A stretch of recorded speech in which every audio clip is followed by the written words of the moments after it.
Ibrohim alayhissalomni ikkita oilasi bo'ldi. Hojar va Sara onamiz. Hojar onamizdan Ismoil alayhissalom dunyoga keldi. Ismoil alayhissalomdan Rasululloh sallallohu alayhi va sallam payg'ambar bo'lib yuborildi. Ismoil alayhissalom payg'ambar va bu yerda Rasululloh sallallohu alayhi va sallam payg'ambar. Uni orasidagi Ismoil alayhissalomni to Rasululloh sallallohu alayhi va sallamgacha bo'lgan farzandlarning ichida payg'ambar chiqmadi.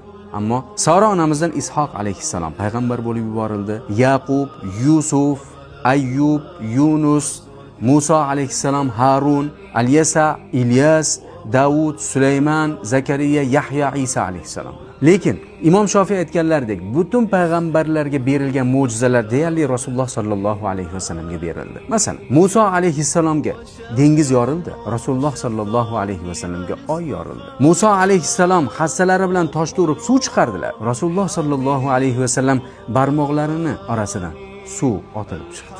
Sulaymon alayhissalomga shamol bo'ysundirildi.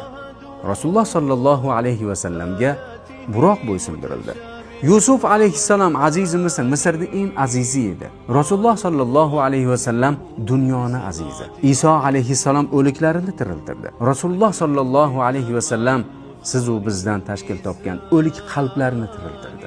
Deyarli hamma payg'ambarlarga berilgan mo'jiza Rasululloh sallallohu alayhi vasallamga berildi. Biz bironta payg'ambarning orasini ajratmaymiz. La nufarriqu bayna ahadin min rusuli. Hamma payg'ambarga iymon keltiramiz.